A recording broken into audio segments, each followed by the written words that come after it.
continuing our PPTQ test sessions. This time it's standard and this time it's the PPTQ's Milwaukee. And in front of you is a matchup between Sidisi Whip and Jeskai tokens. These are main deck games. No sideboard here just yet. We hope we would have time to record the post-cyber games, and we did play a little bit, but it got lost in the technicalities. But at the end of this video you would see our sideboard plan and all the mind games which go into it. So Jeskai started first with the blue-red temple, just trying to sculpt the draws in the hand and everything. The deck list we used here was for Sidisi Whip, the second place from the Star City Invitational. A couple of weeks ago, Redukes lists, I didn't change the card here, and Jeskai tokens is the updated Jeskai tokens list from Todd Anderson, which he played in Syracuse just a week, less than a week ago at the Star City Open, and the Dukes list is from the Invitational. And the Todd Anderson list was slightly modified.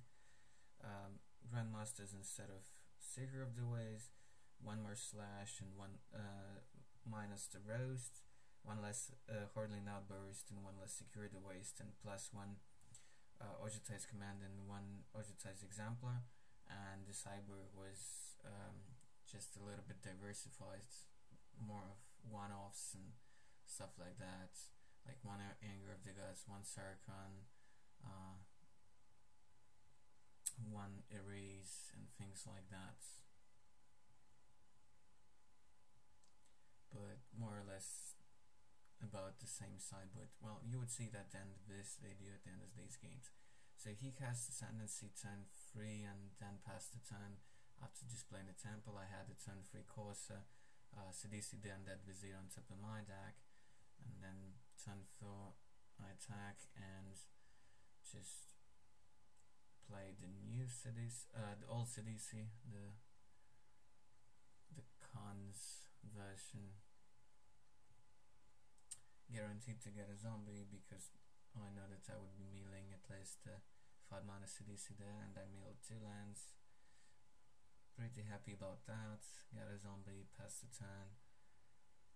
At the end of my turn, he casts the Raise the Alarm, gets the loot effect, and 2 soldiers into play.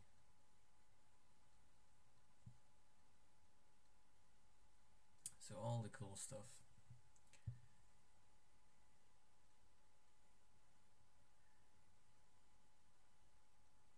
And taps, draws, and then casts Hordeling Outburst. So 3 goblin tokens and the loots and so on.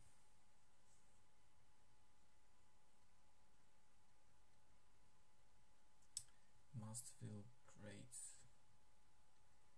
Although at that point I thought like, well, things are fine and might be still in the game, and I have some pressure on the board. I don't mind if he casts some shocks and hits some of my guys. I have another Sidisi on top of my deck, which probably would get milled with the ability to get me another zombie. To this point I realized that even though I had more lands in the play, but I wouldn't have double black this turn anyway.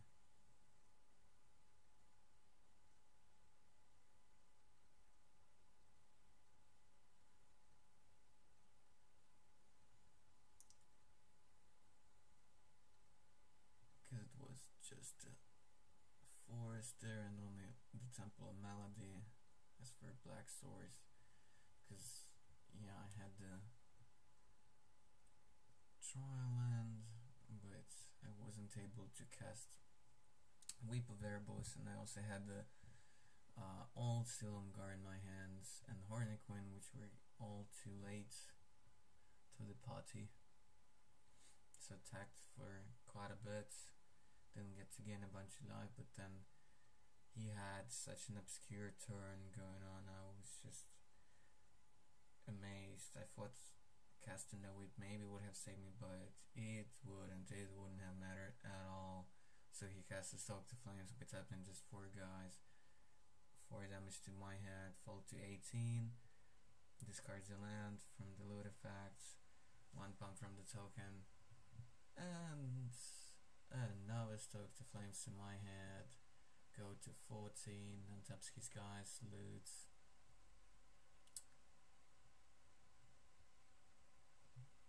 Then Treasure Cruise to eat his whole graveyard, loot, and then draw 3 cards. Digging. It's just super insane how that turn went.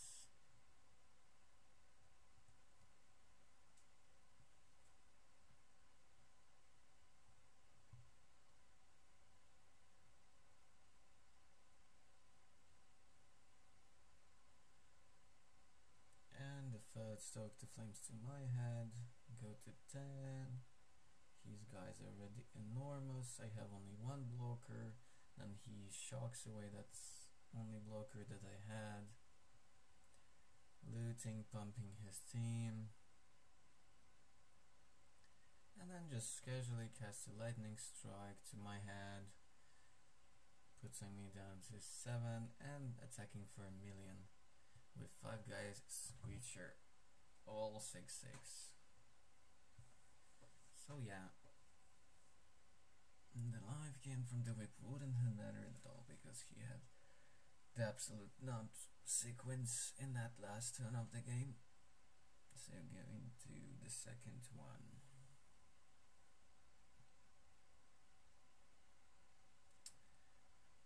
Of course, the tag list would be linked in the description below for you guys to check them out.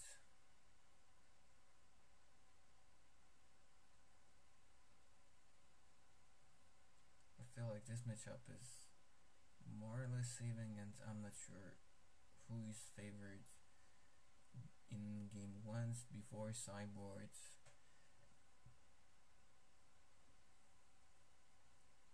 Our few sideboard games kind of get lost in the technicalities, but at the end of this video you would still see us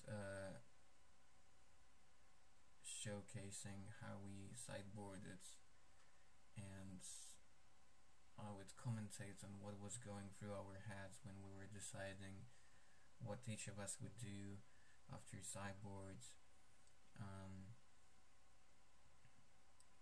because his sideboard was just all over the place trying to secure all the angles and all the potential difficulties.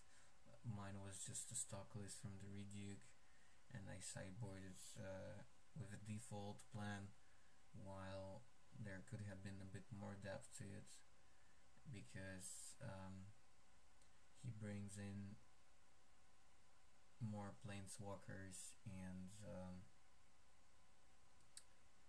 Ojutais, that kind of stuff. Plus he has that Ojutai's Exemplar main deck, which he might side out, might not. So there are a lot of like mind games going on in the sideboard games of this matchup, but what you're gonna see now is just the main deck games and then some sideboard discussion at the end of this video. I hope we can record a bit more with these decks for you, because I feel like those are very interesting decks with a lot of depth to them, a lot of things that could happen, a lot of angles of attacking and answering opponents' threats and so on. So nothing from him in turn 2. I have Silumgar on turn 2 and a Courser with some lands. Afterwards he doesn't wait for me, of course, he just casts a Raise Alarm at the end of my turn. I lay down the land number 3, he lays down his land number 3, a trial land, so he has now access to blue mana. Satyr Wayfinder on top of my deck, Polluted Delta there, then I just cast Sidisi now, no need to fetch, I get a guaranteed zombie, another land on top of my deck, then I fetch because I don't want to draw that land. I got enough already. Feel like I already had at least one more land in my hand at that point. Attack for 2, passing the turn. Top of my deck is another Courser. He just cast Ascendancy and attacks with 2 tokens with 1 red mana up. I really smell the Wild Slash here, so without any fear I block each of the tokens. He takes 1 and casts Wild Slash in Sidisi, eludes, but the shock doesn't quite kill it, and then I cast a Murderous Cut to kill his token to keep my Sidisi in play.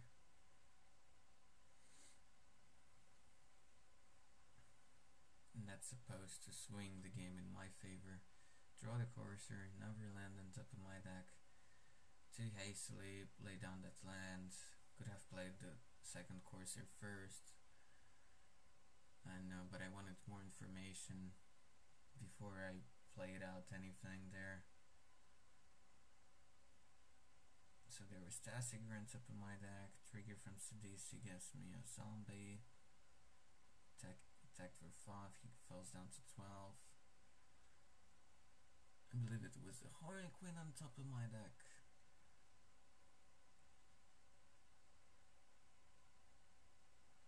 Now I cast the second Courser, which I should have cast before I played that land, but whatever. It was a minor misstep here. Then a Satyr to get 1 more zombie from Sidisi. Carried on top of my deck. Oh yeah, I forgot to get the zombie. It was going through my head, but I guess it was so hasty and I felt like I was so far ahead. He just cast the second Ascendancy to try to dig into anything to save him, counting what would happen and whatnot. He shocks my zombie to dig deeper, so double loot from 2 Ascendancies.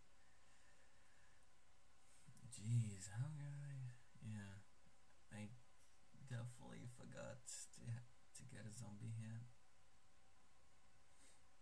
Because I attacked with Sidisi that turn and cast a Satyr. Oh well. It's been a long time I played that deck and I haven't played it for a little while. That's a bad excuse, but still. There's so many triggers going on in that deck.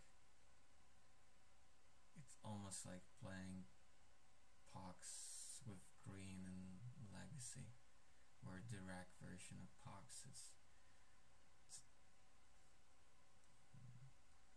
He goes to dig 5 cards in, double loot from the Treasure Cruise and 3 fresh cards to try to get him out of it, but he's already at 3 after all my attacks. And snapping a zombie, and I just passed the turn there. And I had another Murderous Cut in my hand. But he was forced to take 1 extra damage to cast the Outburst. And that would mean going down to 2, even though he would loot a couple of times. But he needed an untapped red source, which means just a mountain or something like that, because then he would have been able to cast a shock and try to be still in the game and not die on my attack, but I had Murderous Cut for his token, and that means it was exactly lethal no matter what, even if he wouldn't take all that damage from the lands and have the third red mana for to cast the shock. There you have it. So on to game 3. still no sideboard because we wanted to see how the matchup plays out and what actually we needed to side in and what to take out. I was very sure that I knew how to board in this matchup, but still, this version of Jeskai tokens is really peculiar. Things like Murderous Cut and Downfall are really terrible in game 1. There is no Narset, there's just one Ojutai, and okay, sometimes you can kill it, but most of the time you cannot. And okay, there are those Grandmasters there.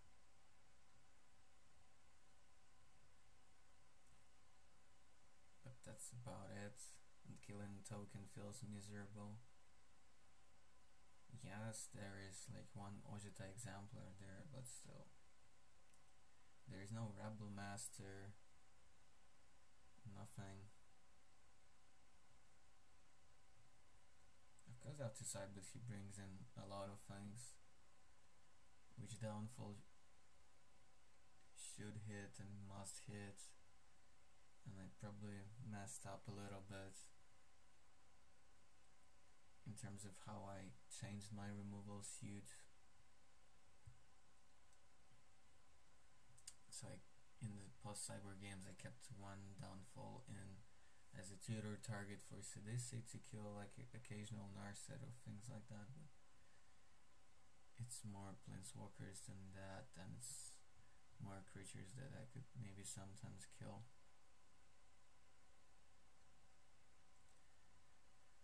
Tap land from both of those. Bloody Strand pass. Caryatid. He fetches. Anticipates at the end of my turn.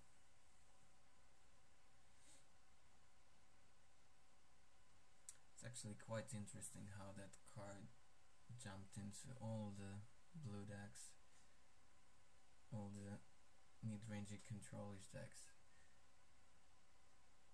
It doesn't really quite have a space in the whip decks like this one, because you need a very dense creature count to get things going with whip and Sidisi and so on,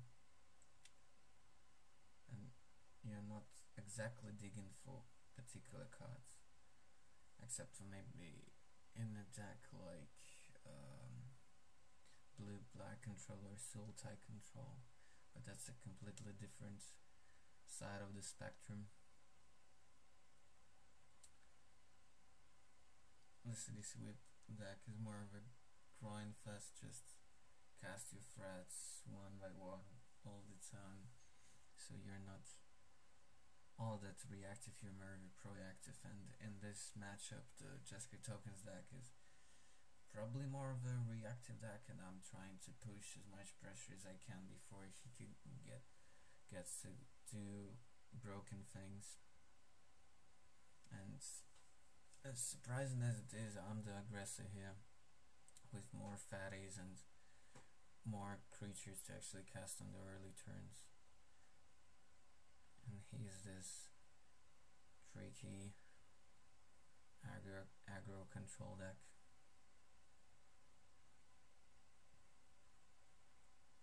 Even less aggro and more control than the tempo version, the classic one with Mantis Riders in it.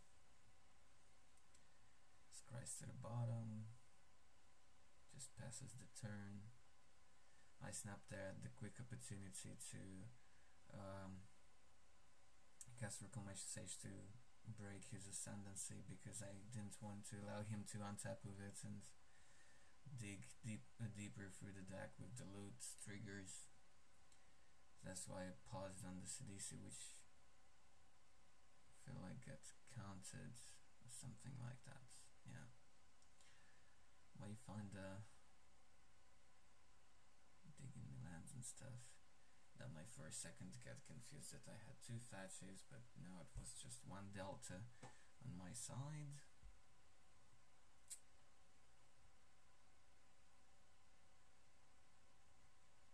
to fill up my graveyard and kind of clean the deck a little bit. To have the better chance to hit with the Sidisi, he counters it with Ojutai's command, draws a card from that. I have a few bit sticks and he's already at 13. Okay, he casts Ojutai here. He had to fetch here.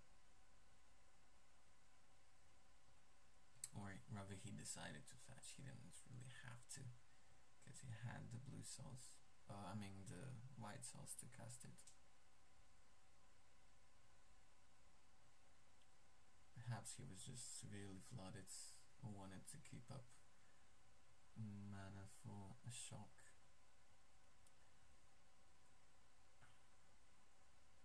Because he was already at 12, so I decided, yeah, sure, I didn't care if he ate my Reclamation Sage, because then I had the Torrent Elemental anyways.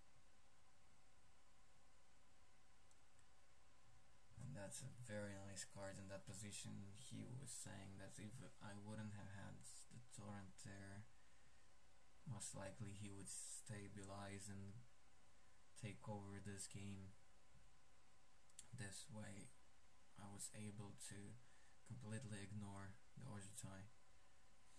He decided to attack with it because it would anyway get tapped with the Torrent Elemental.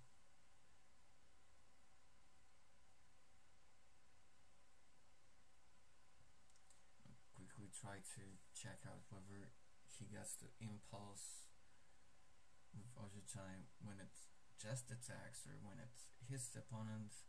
Turns out it's only when it does damage the opponent. He gets to look at top 4 and get 1.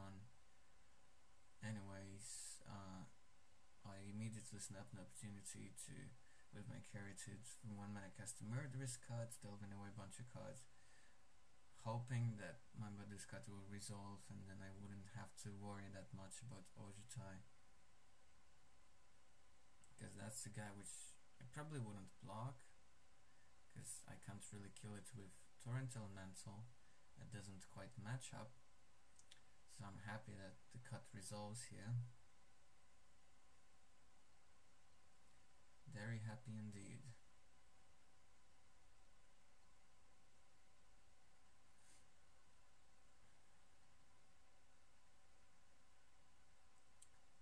Then he continues to cast Outburst to have some blockers. And also cast Soulfire Grandmaster to maybe get back into this game on the back of lifelink and maybe buybacking some burn spells and stuff like that. As he had already like 6 lands in play.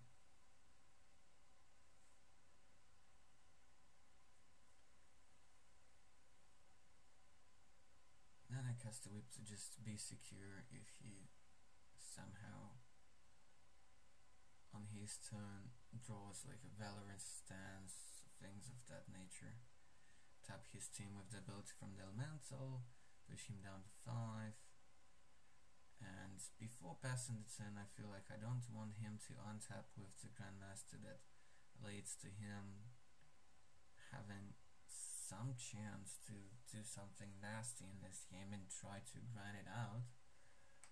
So at the end of my turn, I decided it's safe just to cast another cut and kill his Grandmaster on my turn and not let him to untap with it. Yeah, because I gained 5 from the attack and having a Whip in play. So I just cast that card on the Grandmaster and he's left with just some Goblin tokens there. Cast Anticipates, desperate to dig for something and he doesn't have it. So that was it. So I guess we will get to have some cyber games, so don't forget to subscribe and check out my other videos on the website. And now for quick cyber guide, There were a bunch of things going on, and I would explain that in the description. So until next time, bye folks. Hope you guys enjoyed it. I would explain all this mess. Cheers and good luck at your next big tournament.